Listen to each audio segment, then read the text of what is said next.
And welcome back, everyone. I'm Stephen Robinson. He's the most celebrated Bulldog in school history, at the top of every major passing mark in the Mississippi State football record book, a book he closes for the final time in style.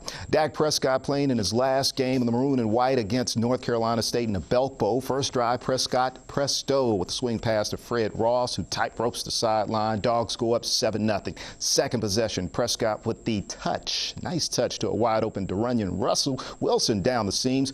14-0 Hail State, as Bully in his custom-made poncho, not about to miss this show, an air show Prescott put on this time in the fourth, going up top to Brandon Holloway, streaking 55 yards to the end zone. Number 15 throws for a Belk record 380 yards and 4 touchdowns as an amazing career comes to an end. And what an end. Sometime next week when all the other guys report back to school, and I won't have to do what he did in conditions he did it in today, to come out there, execute the way that he did was phenomenal. He's taken a university and a football program and changed the way people think about themselves. Prescott named Belk MVP, and who knows, maybe a free shopping spree comes with the trophy as the Dogs close out their season with a 9-4 record. As far as the rest of the SEC in the Birmingham Bowl, Auburn pulls away in the second half to beat Memphis 31-10, and in the Music City Bowl, Texas A&M plays the wrong tune in a loss to Louisville 27-21. Well, have you ever gone to an event and noticed someone had on the same outfit as you, then give you that odd stare? I'm sure you've done that a few times, Candace. Well, that was the case at the start of the Delta Valley Conference high school basketball tournament. Ray Brooks and Leland showing up with the same colored white home uniform. So the Tigers had to go to a backup plan, pulling out the yellow practice jerseys of the host team Shaw, and just maybe the improv look had something to do with the way they started, scoring the game's first 11 points as Cedric Campbell knocks down the three. But then again, maybe those yellow jerseys didn't help after all, as the Cubs stormed back and win it. Shadarius Felston slices to the rack. The final would be 68-65. And the girls' matchup played earlier. Coach McKinley of Ray Brooks matching wits with Coach Goins of Rosedale. Both teams in the right colored unis, with the Lady Tigers, Takaria Hicks driving right down the lane, trying to get her team back in it late in the fourth. But Shaziria Evans was money down the stretch, as the Lady Eagles won't be denied. The numbers read 54-39. And other opening day scores from the DVC tournament: the Shaw boys top Rosedale 75-36, and the West Tally girls take out Leland 69-42. Well, DSU grad Jana Thompson and Mississippi Valley State alum Jason Thompson not only have a love for high school basketball, but also a deeper love for one another. For much more on their story of championship coaches, let's go up to Holly Springs. They are both high school girls head basketball coaches.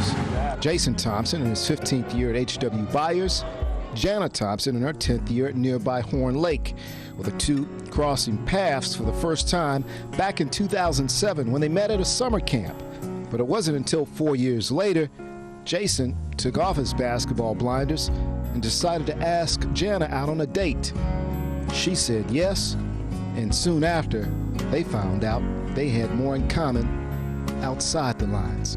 Once we started to communicate and spend time together and kind of get a grasp of one another, then you could kind of tell that it was something special there. He really did give credit to God, and so that really let me know where his spiritual stance was, which was important to me.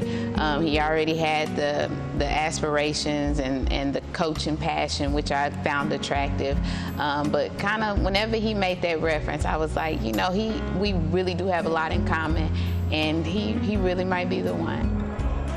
Turned out she was right, because after a near 2-year courtship, the two tied the knot. Joined together in matrimony and mantles, trophy mantles, with Jason bringing 5 state titles and Jana 1 to their unique union of love and basketball. I definitely think that's something that makes us stronger and makes it easier for us. And since their marriage, Jana has gone on to win 2 more crowns and Jason 1, giving this power couple an amazing 9 championships in all. And there it goes. Coach Thompson going to hold it up in the air. Which begs the question, with Jason 3 titles up on his wife, does he think she's now chasing him? She won't admit it, but I think so. She won't admit it, but I think so. The name of the game is definitely to try to keep on winning. But I would definitely be blessed just to see number 4, let alone trying to get to 6. But I think because of our marriage and because of the way we feel about each other, the fact that when he's successful, I'm successful. So I'm doing everything I can to help him, and he's doing everything he can to help me. And that definitely elevates our success. Success, though, Jason likes to take full credit for ever since the two became one. I think that before our relationship, I was a better coach. Since our relationship, she's a better coach. So you rubbed off on her? I rubbed off on her. Cut the camera. Wow. And the little fella you saw in the piece is their son, Jaden. And by the way, after they said, "I do" at the altar, they followed up that saying by saying, we won't coach against one another, something that's only happened once before they actually got married. And Jason was quick to point out his team won that only meeting. And that's going to wrap it up for sports. And it was actually Jason's father who played matchmaker. He met Jana at a basketball camp and said, "I think you'll be a good match for my son." So he urged his son to give her a call, and next thing you know, 2 years later, they're getting married. You know, what an amazing story there. Definitely a real love and basketball situation. I'm really curious to see how they are both out on the court, though. Yes, interesting note that you say that, because Jason, he says she settled him. He used to be somewhat very animated on the sidelines. He said he's still that way somewhat, but not to the extreme he was before he got married. So he said that's kind of helped him become somewhat a little bit more settled on the sidelines, being married to Jana, and vice versa too. She said he's helped her as well. So they're both rubbing off on each other, it sounds like. Yeah, for sure. A perfect match on and off the court. All right, perfect. Thank you so much for bringing that touching yet loving story. Anytime. Definitely. We'll be right back after the break.